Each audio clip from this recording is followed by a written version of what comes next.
Hi and welcome to a cEDH card review for nixilis, captiv, kingping, a Rakdos 4 mana cost, red, black and 2 generic, legendary creature, demon, a 4/3 with flying and trample. Now he is a little bit tricky to actually read, so this is what he does. Whenever one or more opponents each lose exactly 1 life, put a +1/+1 counter on nixilis, captiv, kingping. Exile the top card of your library. Until your next end step, you may play that card.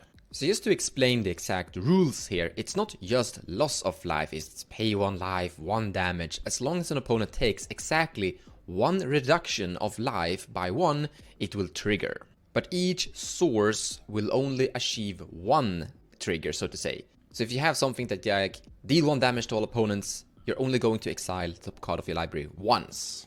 And that is because whenever 1 or more opponents. But if you have several different sources dealing 1 damage like ding ding ding, then you're gonna get several triggers from that. So there is a really powerful 1 card value combo engine of sorts, Firebrand Archer. 1 red, 1 generic, 2 mana cost, 2/1 human archer. Whenever you cast a non-creature spell, Firebrand Archer deals 1 damage to each opponent. And here you can build something of a storm build. You have these 2 creatures in play. You cast Mox Amber for 0 mana and boom, you deal 1 damage to all of your opponents. You're gonna exile the top card of your library. Let's say you exile a new 0 cost mana rock, like a Mox Diamond. You cast that one too, and boom, you trigger again, exile the top card of your library again, but now you can tap the Mox Diamond and the Mox Amber for mana. And you can build this form of storm deck of sorts, where the finalized win con is literally Firebrand Archer. So Firebrand Archer is your storm finisher, but also your storm engine. And there are lots of different variations to Firebrand Archer. We have things like Reckless Fireweaver. Whenever an artifact enters the battlefield under your control, Reckless Fireweaver deals 1 damage to each opponent. This means that Dockside Extortionist is going to generate a lot of triggers. So Reckless Fireweaver is going to see the X count of artifacts coming into play, like let's say 5 artifacts coming into play from Dockside Extortionist. It will trigger on each individual token, which means that in this case you're going to exile the top 5 cards of your library. And here, forward storming off would be pretty easy and simple. You could even include cards like Chalice, Everflowing Chalice for 0. Cast it for 0, it's going to do nothing, but it's going to generate a trigger. It's basically just a free cantrip, deal 1 damage, get a +1/+1 counter on your commander, and dig through your library.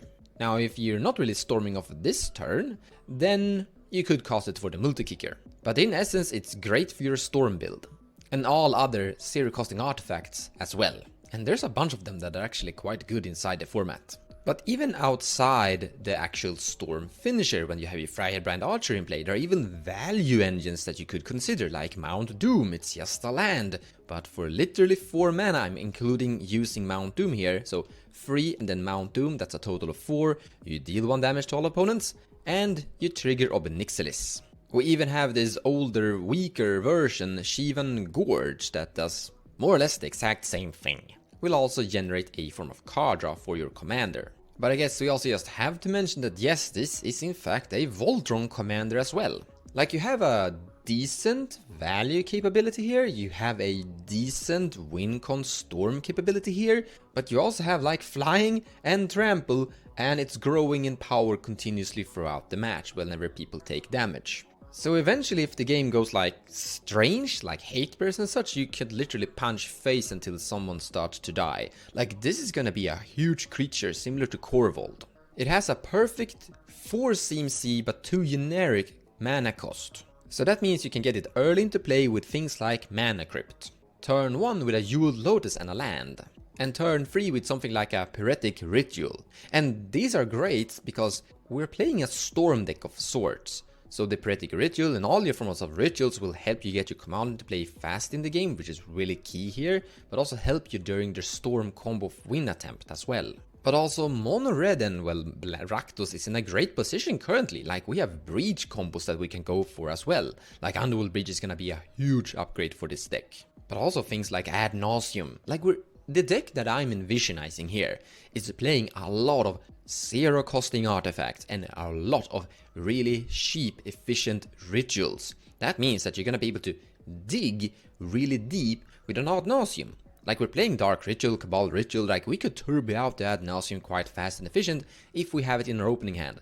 We're also playing Black Tutors, so making sure we can get the ad nauseam in our hand if we have the rituals for it, and if we have a tutor in our hand, it's gonna be pretty solid as well. And this just means that you don't actually need your commander. You could play the Rakdos game plan with Adnas, Breach, and just win that way if you have the correct opener. While this commander can sit in the command zone and be an option if you need him. But we should also mention Mana Vault. Now, not our Mana Vault, our opponent's Mana Vault. Of course, we are going to play a Mana Vault ourselves, 100%. This is gonna be a very hard out to include inside our deck. However, Mana Vault reads, at the beginning of your upkeep, you may pay 4 mana, which you normally don't do. If you do, untap Mana Vault. At the beginning of your draw step, if Mana Vault is tapped, it deals 1 damage to you. This means that your opponent's Mana Vaults will trigger nixilis Kingping. This is very similar to how Sig River Cutthroat actually abuse opponent's mana crypts now and then. But you will also get triggers from fetch lands, because that is pay 1 life. It's reducing the life total exactly by 1, so that's a trigger for your commander. And he did read, exile the top card of your library until your next end step, you may play that card. So if you exile something during an opponent's turn, you're going to be allowed to play that on your next upcoming turn. It's just gonna be disappearing for you forever at the end of your next end step. So if you exile cards during your turn, you will be allowed to play them during your turn until you go to your next end step. But it will only trigger on your next end step, not during an opponent's end step. So if you exile cards by your opponents taking life during their turn, that's value for you. But it also means that creatures with power 1 are actually really interesting here. Look at this. Dockside has a perfect power 1 attack. So if you attack with creatures at your opponents, that's also gonna generate triggers, as long as they have power 1.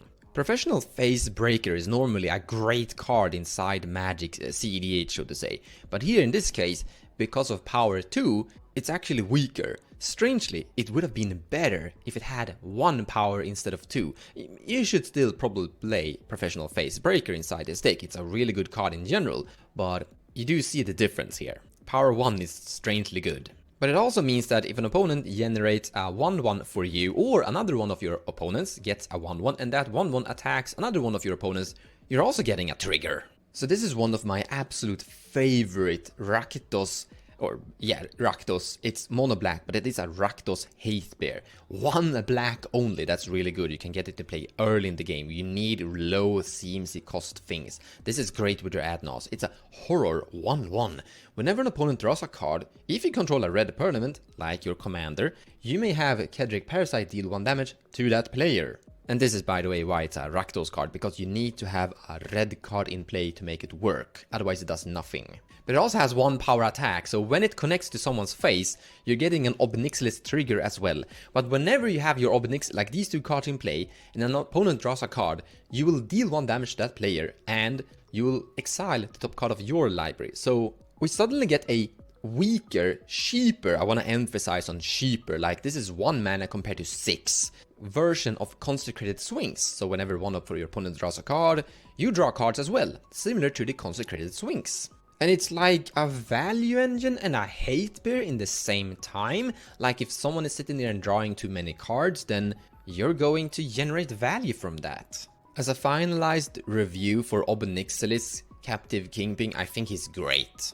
You have so many different cool things here. You're on Rakdos Color Identities, that's good. He has a decent mana cost, 3 would be better, but 4 is fine, you can get him into play quite efficiently. He's synergized with so many different cards, where he just builds himself. You're going to include cards that are really good inside this deck, so to say. You are able to create a form of very efficient Stormwing Con. You have value in the command zone, you have Voltron. You can even have value engines going for you. He will get triggers by just fetch lands and mana vaults and 1/1s running around. Ultimately, I think it's great. Thank you so much for watching. I hope you enjoyed the video. There's no deck tech for this guy yet, because Moxfield hasn't been updated and they haven't included these leaked cards, so to say. So in the future, you're going to see a gameplay video, probably coming up, on my other YouTube channel, we're gonna playtest this deck and kinda see how it goes. And afterwards, when they have kinda allowed an updated MOX field and added these cards to the MOX field, then I'm gonna add and create a deck tech video for it. But more of that in the future. Thank you so much, take care guys, and I'll see you in the next video. More card reviews are coming up.